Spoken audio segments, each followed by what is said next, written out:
Good morning, everyone. Welcome to Friday Friends. Thank you for joining me today on this fabulous Friday morning. For those of you who don't know, I am Deb Burton, the founder and creator of RI Elder Info and rielderinfo.com.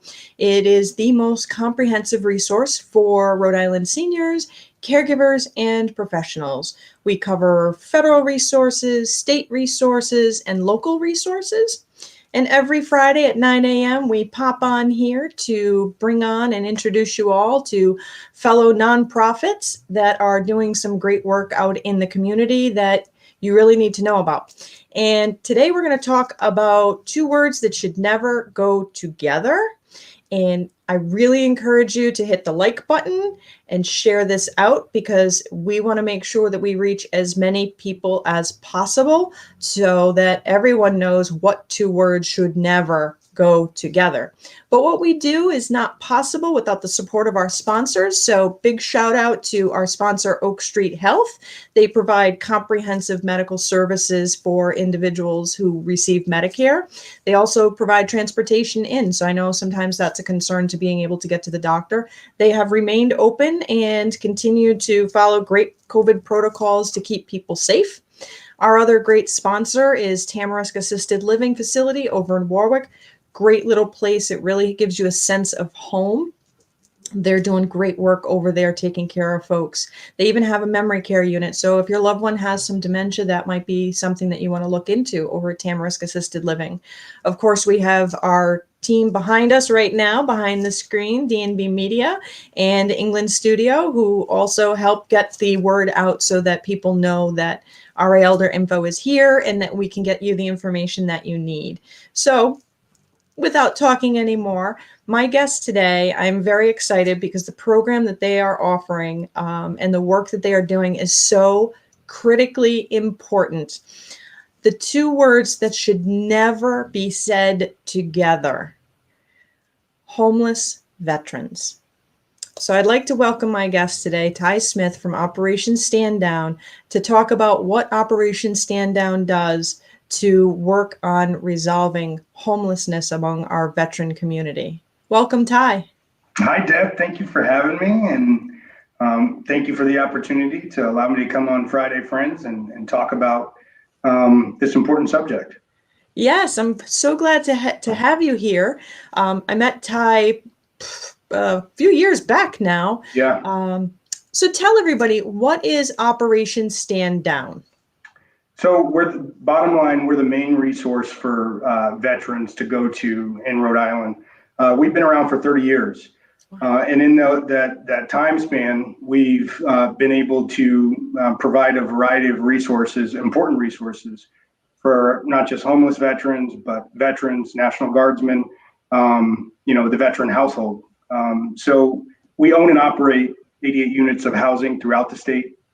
We provide housing assistance for those who are a little bit behind on rent, need a security deposit to get into housing. And that's very hard because, as you know, the rent in Rhode Island and the surrounding area is sky high, and it continues to go up. So it's very hard for individuals who are struggling, working full time, to save up enough for a security deposit and a first month's rent.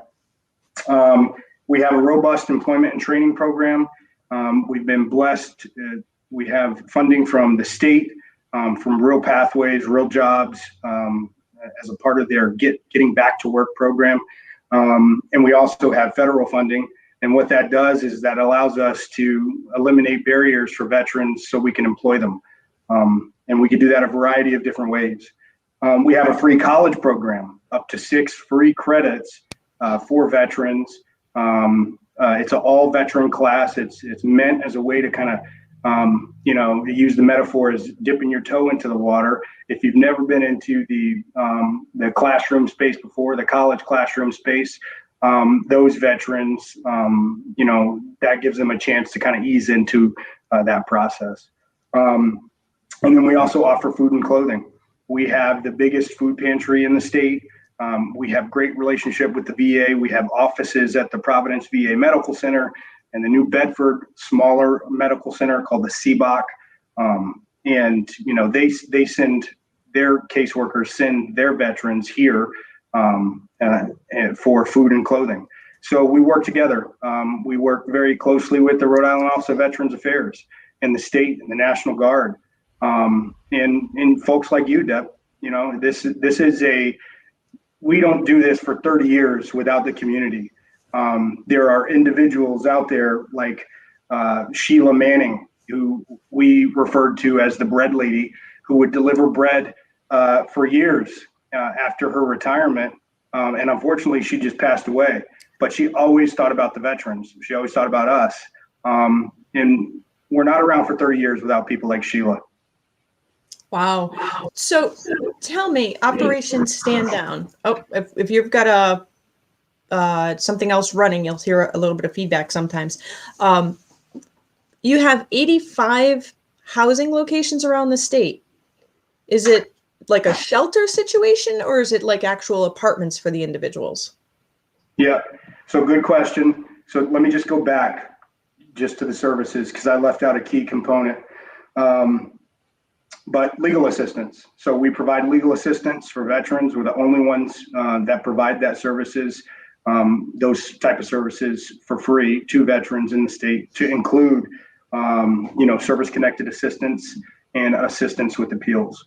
So that's key. I don't want to leave that out. But going back to your question, yeah, we have 88 units. We don't have a shelter. We have permanent housing. We have transitional housing in the form of recovery house. We have 2 recovery houses. We have 2 GPD houses, which is a relationship we have with the VA. One of which is the only female housing in all of Rhode Island, female for veterans housing in all of Rhode Island. So GPD, what is GPD?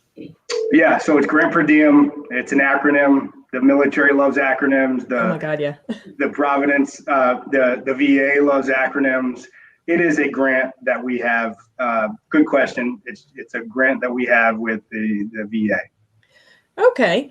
And so transitional housing. And so you actually have the ability to provide sober houses as well. What are the age ranges of the folks that you serve? So, I would say they range. We're starting to see most of our veterans are, the OIF, Iraqi, the recent conflicts that we've had. Most of those veterans are in between the age of like mid 40 to in their 20s. Mind you, these type of conflicts, although they're winding down, we're still sending men and women overseas, and they're still coming back. We just had a National Guard unit come back from Kuwait, and they were there for, I believe, around 9 months. So, our job is to integrate those folks as well. So I would say there's a good percentage of them that are some of the younger veterans from OIF, Iraqi Freedom, and Afghanistan campaigns as well. But we do see Vietnam veterans, and not so much of Korean and obviously World War II. There's very few of those folks left, unfortunately. But those are the age ranges we see. Wow. So, yeah. And are you finding? I think there's a stereotype as to what a homeless veteran might look like. Right. And can you kind of dispel some of that myths? And I also just want to say to my viewers that if you have questions, feel free to pop in and drop some comments. Explain to me, how does a veteran become homeless? Because people think, oh, well, there's GI Bill and you can get housing loans and there's lots of these resources, and why, of course somebody, wants to be homeless. That's a crazy thought, but. Two very important questions that you bring up. I'll start with, what does a homeless veteran look like? They look like you and I, Deb. They look like the viewers who are watching this this live stream here. Very rarely you can tell somebody is homeless. What does homeless mean? Let's talk about that definition. Somebody could be literally homeless, which means they're living in the woods or out on the street or in a car. They could be chronically homeless, where you have bouts of homelessness, or episodic homeless, where maybe I'm sleeping on my friend's couch for a couple of weeks until I get kicked out, and I'm sleeping in my car, and then I find somebody else to stay with or family member. It comes in all shapes and sizes. And just because you're homeless doesn't mean you're disheveled, or that you look like somebody who doesn't have a place to sleep. Again, they look like us. So how do we see veterans coming back, and then find themselves in a situation in which they're homeless? I think it's a deep question, because we have to look at who the military recruits, and we are really pulling from the ranks of impoverished areas, people that come from backgrounds, and this is not all, I'm really generalizing here, but people who come from backgrounds who maybe don't have the support systems that some Americans do. Maybe you come from a household where there's nobody who's been to college. Maybe mom and dad have been struggling, and you join the military and you come back to that same type of environment. So that's a small segment that comes back and ends up struggling as well. The other segment is, hey, look, the things that we do and the things that we see and experience, they don't go away that easy. And the military is not an environment, this, Deb, it's not an environment where, we share our feelings while we're in the service. So you're taught to keep it in, don't talk to anybody about it. Yep. And so it takes a while to transition to the point where you can start talking about some of the issues that you're dealing with and seeking help. That may come in the form of some counseling, medication. But if you're not getting that, and it's being held up inside of you, if you're holding on to it, we find individuals that reach a breaking point. And so, somebody may come back, substance abuse, maybe they're drinking alcohol, they get a DUI, they get several DUIs, they end up getting out of their relationship, maybe they have a domestic. We have people who are good veterans, good individuals, who just have a little bit of a record because they came back and made, some bad decisions. And so ultimately they find themselves in situations where it's hard for them to find housing or employment. So, I could talk about this forever, but that's really the quick answer to it. That's awesome, because I think we have this thought about what it looks like to be homeless, and so I'm really glad that you were able to dispel that. And does Operation Stand Down provide mental health services for individuals? We don't. Okay. We have such a good partnership with the VA. We refer our clients to the VA. A lot of times they're already coming from the VA, so they're receiving those services. However, I will say that we do have a licensed mental health care social worker. He works very closely with the veterans in our GPD housing. Those individuals in the GPD housing, they could stay there for up to 2 years. They're referred to us from the VA. So the VA says, hey, look, Ty Smith is a veteran, needs some help. He's homeless, and he needs that time span to get a job and to take care of whatever health issues they may have.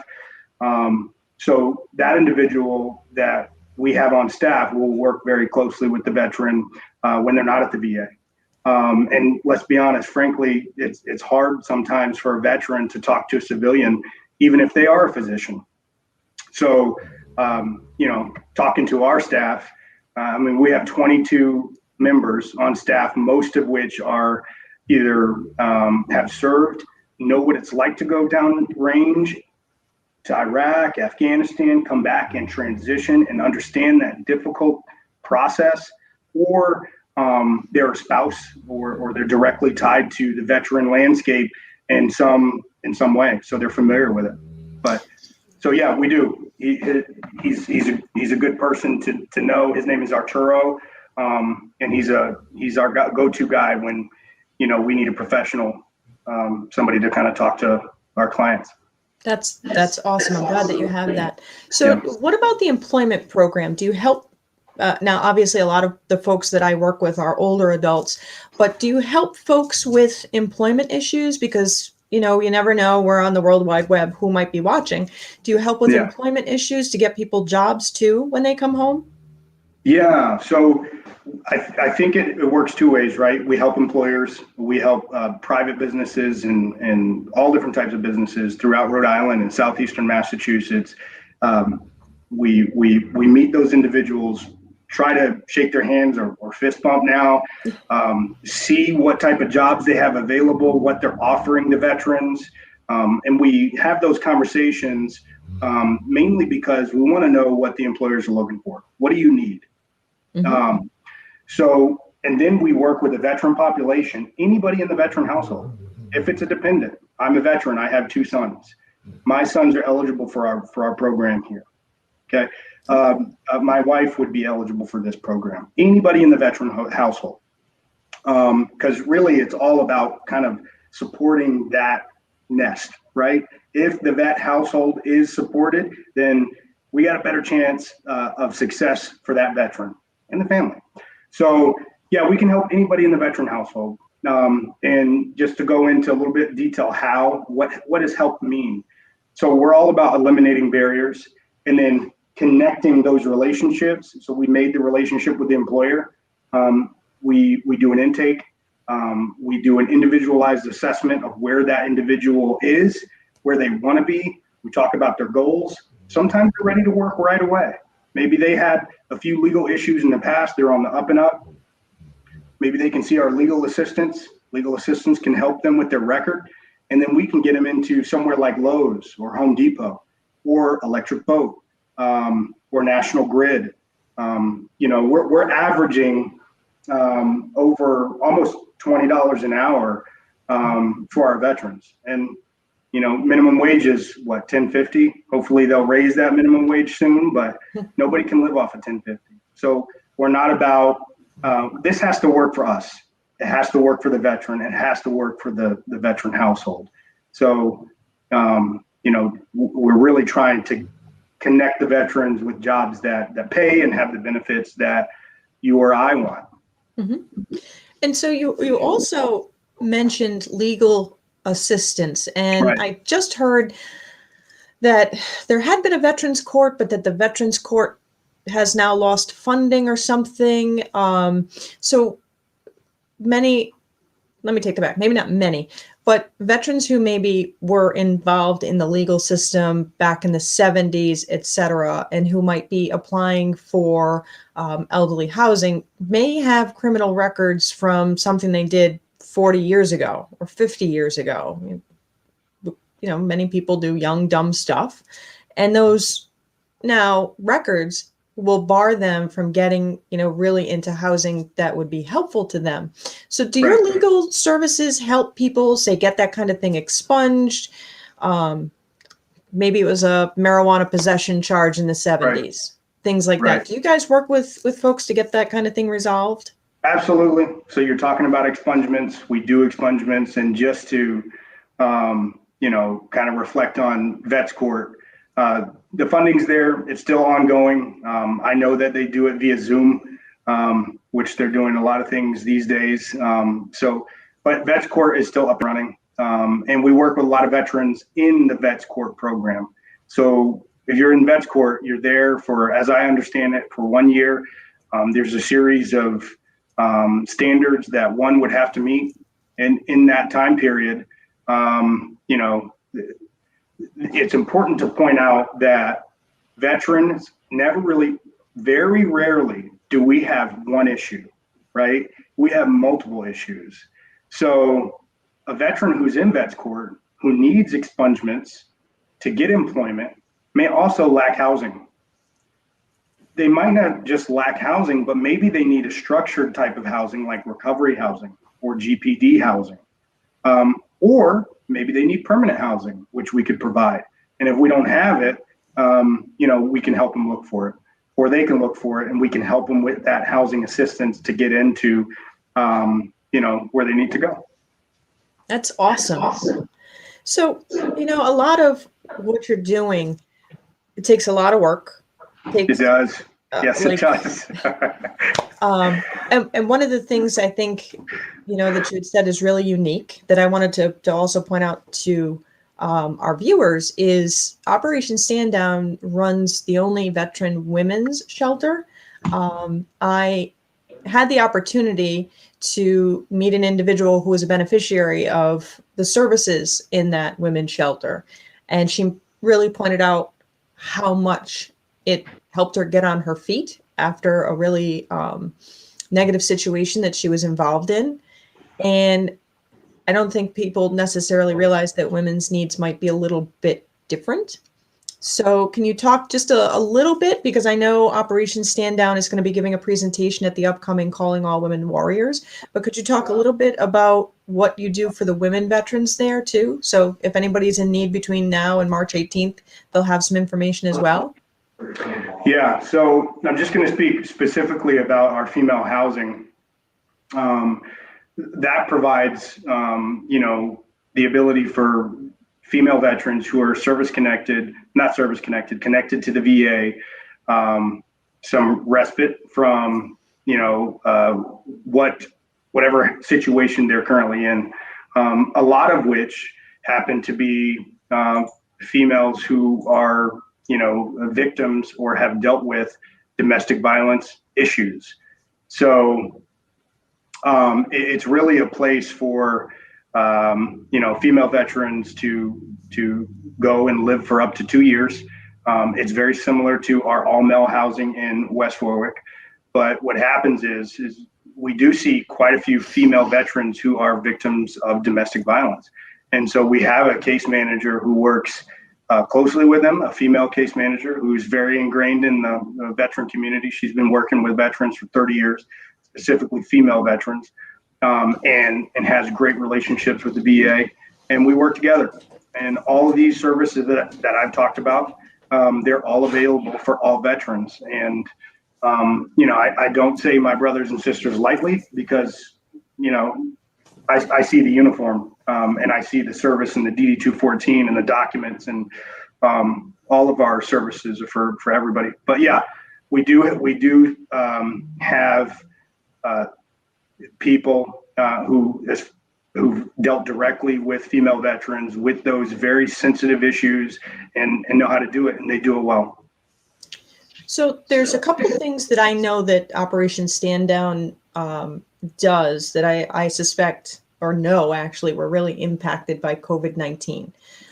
Usually Memorial Day weekend, you guys have boots on the ground, Right. Which is, if you haven't seen it, people really need to go see it.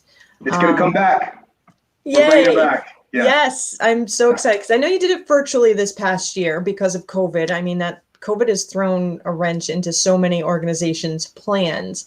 Boots on the ground is. It's not the same thing. Believe me, everybody here, when it was virtual, we're all upset. We're just as upset as folks out there who kind of want to be there and see that memorial and touch the boots and interact. It is fascinating, Deb, to see how people interact with a moving memorial. Yeah. And what it represents. They are not just leather boots in a field.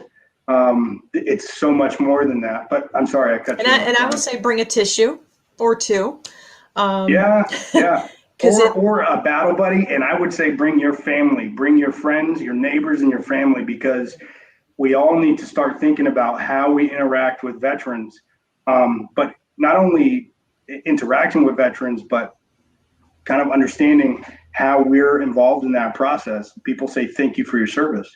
I always say thank you, because we have to realize that we have the power as civilians to elect individuals who go to leadership positions and end up sending young men and women into battle. So you are a part of the process. And I think people need to understand that you're physically a part of the process, and then monetarily you're a part of the process. We pay taxes for a reason, and you elect individuals to go to DC. So we're all in this together. I think when we see each other as separates, that therein lies the issue, where we look at veterans and we go, oh, that's a homeless veteran, or veterans don't have the skills, they don't have the resources, they may not be as successful, or they're drunks, or they have PTSD. All of them have PTSD. But so I think that's very important for civilians and veterans to interact that way. Absolutely. And to see each other as human beings. Sure. I am, just so everybody's clear, I am a civilian. But I feel like when men and women sign on the dotted line to possibly die for me and my freedom, it's my responsibility to give back to those veterans and their families anything that I possibly can to make their life easier. And part of that is the work that RA Elder Info does with veterans. It's just important to me as an individual. And, really quick story, a lot of times around Memorial Day, which is a day to remember our fallen veterans, and people don't often realize that, and Veterans Day is for our surviving veterans. That's, I think, a lot of times when people think about buying the veteran a cup of coffee. And I said to this gentleman in a Dunkin' one day, I'm like, thank you for your service. Kind of a grizzled gentleman. And he kind of like reared back on me, and he snapped, and he's like, you have no idea what it is you're even thanking me for. And I said, well, I can tell you one thing for sure. And he, kind of like got super body defensive. I said, you survived basic training. I know I couldn't do that. Oh, yeah, so, you could. At minimum, yeah, you could. You could do it. You're pretty tough. You could do it. I don't know, that whole running and people yelling at me to keep going, I think I would just cry. So, all this work that you're doing, I know you also do Stand Down Weekend. Yeah. This year it looked very different. We were very honored to be a part of that back in 2019. Stand Down Weekend. Can you just talk? I know we're kind of running out of time, but if we can talk a little bit about what Stand Down Weekend is and how that works with the community as well. Stand Down Weekend is a chance for us to coalesce all resources, any and all resources. Rhode Island Judiciary, VA Medical. You're going to see these hard physical sites where VA Dental is in there getting to work, haircuts.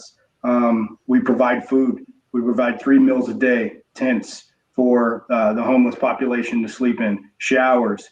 I mean, heck, we do bingo and karaoke at night, which can be fun. But and we have employment there. We have like you said, you were there 2 years ago. If it's a service and we think the veteran community can benefit from it, we're going to make sure that that organization or that resource is a part of Stand Down Weekend. It is, and I always describe it as it's kind of like a carnival-like atmosphere, but I mean, we're doing some important work, right? We're not eating the elephant ears. We are kind of having the elephant ears because the cookies that they make are tremendous. But no, it's everybody coming together, and it's real important. Everybody is all in on that event. I mean, from the governor, lieutenant governor, every congressional member of the delegation will come to that event. The General Callahan, the adjutant general will come. Everybody is there because they know it's such an important event, and we know it's such an important event. That's why last year we still did it. And we serviced over 150 veterans. Now we had to do it a little bit differently, and we didn't service. We could service 1,000 during a good Stand Down Weekend, and those numbers vary. They're not all homeless. 1,000 means you might have some veterans come through for a service, expungement, for example. Yep. Or, hey, I need a haircut, free haircut. I heard that you guys do haircuts. I'm coming down. So, so it ranges. I mean, we give clothing out. There's lots of handouts for that event that veterans can physically take home with them that they can use. And then it's the awesome opportunity. I saw you 2 years ago sitting next to a group of veterans, not just one group, many, and those guys and you just talking. Yeah. And that's the beauty of, that's what I was talking about, rather than thank you for your service. It's like, well, like if I can see me as a part of you and us not so different, I can come up to you, open up a chair, and we can have a good conversation and maybe have some chow. And so that's what it's all about. That's Stand Down Weekend. Yeah, and it is an amazing event, and I'm so honored to have been able to be a part of it, and I look forward to being a part of it in the future. So, all this stuff that you're doing, um, it takes money, and I know, like for Boots on the Ground, you guys sell like these really cool T-shirts Yeah, to raise money for Boots on the Ground. You guys are a 501c3, right? we are. We're a nonprofit. So that So, means 100% of donations. So I talked about Sheila Manning in the beginning, the bread lady. In it doesn't matter whether it's food donations like Sheila delivered. Sheila delivered. She would go to Stop and Shop and say, "What bread do you have that you're getting rid of that still has a couple of days left on it?" And get all that bread and cupcakes and all the goodies and bring it here. We currently don't have that. That went away with Sheila, unfortunately. We'll always remember it and be thankful for it. But my point is that 100% of the donations go to the veterans. Our staff is fully funded by grants. So when you donate $100, it goes directly towards a veteran family. It doesn't get divvied up among staff to go, how do we figure out how to pay our staff? We are taken care of, through salaries that we write into the grants. So you're 100% right. COVID affected many nonprofits, not just us. So if you are listening to this and you have the opportunity to donate, it's not just the money that helps, it's the food or the bread or anything you can think of. And you can call that number on the bottom or email and, talk to somebody on the staff about coming in and donating or sending something in to us. We'd really appreciate it. So food, clothing, I'm thinking toothpaste, socks, underwear, all those things that we take for granted as we go about our daily lives, dish soap, laundry detergent, all those little things are things that could really be helpful to Operation Stand Down's clients, right? Absolutely. Awesome. And if people wanted to volunteer, do you take volunteers or is that kind of like on hold because of COVID right now? If people wanted to volunteer their time. So if people want to volunteer, the best thing to do is to call the number. We do take volunteers. It depends on what we're doing and when we're going to do it. So again, we're coming up on Memorial Day weekend. We're going to have the boots, we're going to have the boots this year. So we will need volunteers for that. I mean, that is, I want to get this number right, 6,792 boots, laced up with a dog tag and the dog tag on it. And there is a picture of that individual, a little story about them, what unit they were in. There's a flag. The flag has to be in the right spot. All of this stuff has to look what we call in the military is dress right dress. When you see those boots, we want to make sure that you walk up on almost 7,000 boots and that you're blown away by the amount that you see, but it also looks nice and that it's presentable. So we need our community for that. We need the Debs of the world, the Citizens Bank and T-Mobile and Verizon to come out and put flags in the ground because these things get pretty sore if it's just us doing it. So yes, we do. And so just to go back, call the number, ask about opportunities to volunteer, and we'll figure out something for you to do for sure. Yeah, that's awesome. And I think that's one of the things about that is so moving about Boots on the Ground is that there are real people's stories attached to those boots. So it's not just a pair of boots. Yeah. It is a name. It is where are they from? It is where did they serve? All those things. And it will literally bring tears to your eyes, as will in a good way, in a recognition way of what our service members go through. The other thing that I have always found very interesting too is for many of the boots, there will be little tokens and notes left from those who served with those individuals. Yeah. Here's one. It says protector. It's just a painted rock. Those things have to go somewhere. And when we pick up, sometimes things just hit me quite hard where I'm like, okay, this has to come with me. Somebody intentionally made this. We found buttons and lapels. We've had people come from all over the United States. There's a guy who comes every year.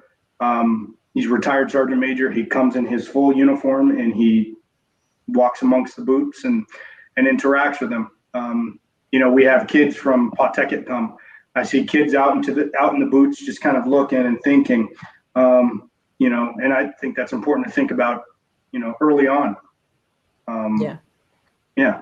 And it's definitely has a sense of respect, so that, sure. As far as, I'm aware, it's not something that jerks come in and mess with on the overnight.